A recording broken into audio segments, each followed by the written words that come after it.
Break के बाद स्वागत है भारत एट 7 में और अब बात करेंगे नक्सलवादी आत्मसमर्पण नीति की। छत्तीसगढ़ सरकार ने नई नक्सलवादी आत्मसमर्पण नीति 2025 लागू की है।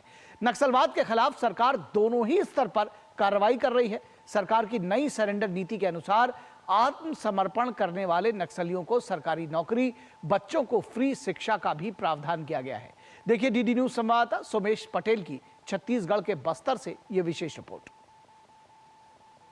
छत्तीसगढ़ में नई नक्सलवादी आत्मसमर्पण नीति 2025 लागू। नई नीति नक्सलियों को हिंसा छोड़कर मुख्य धारा में लाने पर केंद्रित।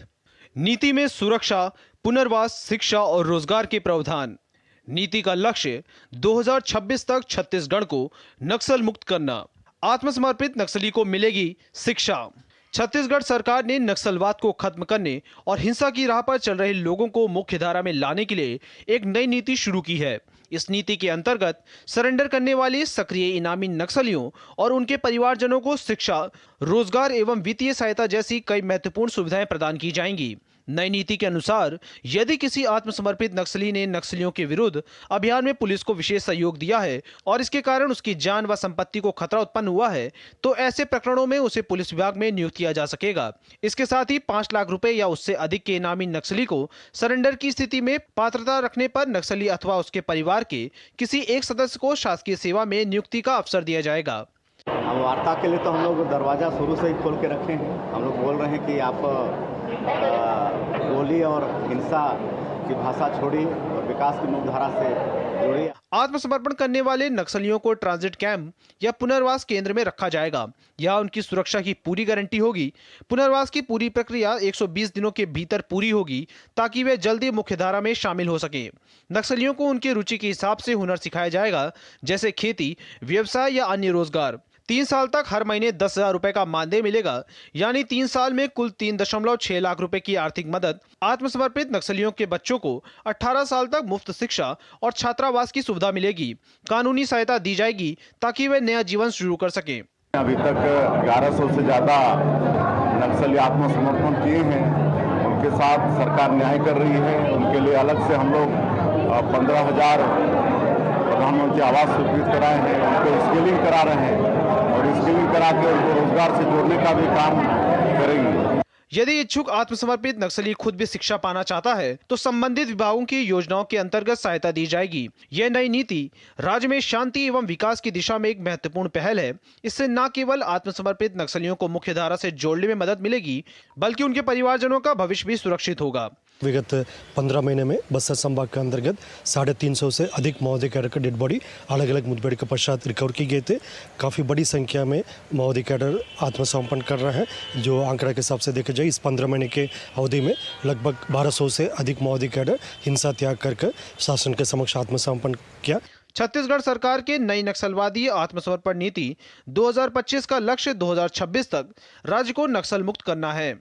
सुरक्षा बल के जवान माओवादियों से सीधा लोहा ले रहे हैं, तो वहीं दूसरी तरफ सरकार ने नक्सल क्षेत्रों में शांति स्थापित करने के उद्देश्य से नक्सलवादी आत्मसमर्पण पीड़ित राहत एवं पुनर्वास नीति 2025 भी लागू किया है। इस नीति का उद्देश्य है हिंसा का रास्ता छोड़ चुके नक्सलियों से मुख्य धारा से जोड़ना और मौत से प्रभावित लोगों को राहत एवं पुनर्वास प्रदान करना है। Somesh Patel, DD news, Chhattisgarh. और छत्तीसगढ़ के मोहला मानपुर अंबागढ़ चौकी जिले में नक्सली के डिप्टी कमांडेंट सुखदेव मंडावी ने पुलिस के सामने आत्मसमर्पण कर दिया। मुंजाल निवासी रूपेश उर्फ सुखदेव मंडावी पिछले 14 वर्षों से नक्सली गतिविधियों में शामिल था। मंडावी पर 5 लाख रुपए का इनाम था।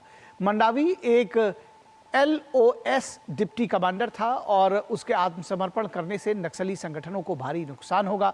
नक्सल प्रभावित माहुला मानपुर में सरकार की ओर से चलाए जा रहे अभियान के बीच बड़े माओवादी नेता हथियार डाल रहे हैं। पुलिस के अनुसार आत्मसमर्पण का ये कदम नक्सल उन्मूलन नीति और सुरक्षा बलों के प्रभावी अभियानों का नतीजा है। पुलिस की ओर से नक्सल प्रभावित क्षेत्रों में चलाए जा रहे सिविक एक्शन प्रोग्राम और पुनर्वास योजनाओं की जानकारी के चलते नक्सली मुख्यधारा में लौट रहे हैं। आत्मसमर्पित नक्सलियों को 50,000 रुपए प्रोत्साहन राशि भी दी गई है। सुखदेव मंडावी ने बाकी नक्सलियों को भी समर्पण करने की अपील की है। कोतिरी एरिया कमेटी सदस्य और deputy commander LOS Rupesh Mandavi निवासी मुंजाल थाना मदनवाड़ा ने आज यहाँ पे पुलिस अधीक्षक कार्यालय में जो है आत्मसमर्पण किया है। इसके ऊपर 5 लाख का इनाम था और इनाम के अलावा जो छत्तीसगढ़ शासन की नई पुनर्वास नीति है उसके तहत मिलने वाले सभी लाभ इसको प्रदान किए जाएंगे और जिले से नक्सल को जो है समाप्त करने की दिशा में बहुत बड़ा सफलता है। मैं सरकार की छत्तीसगढ़ शासन की पुनर्वास नीति नई नीति से प्रभावित होकर मैं हथियार छोड़कर SP के सामने आत्मसमर्पण किया। मैं निवेदन करता हूं कि सभी नक्सली हथियार छोड़कर मुखिया दायरे से जुड़े। रुकेंगे एक छोटे से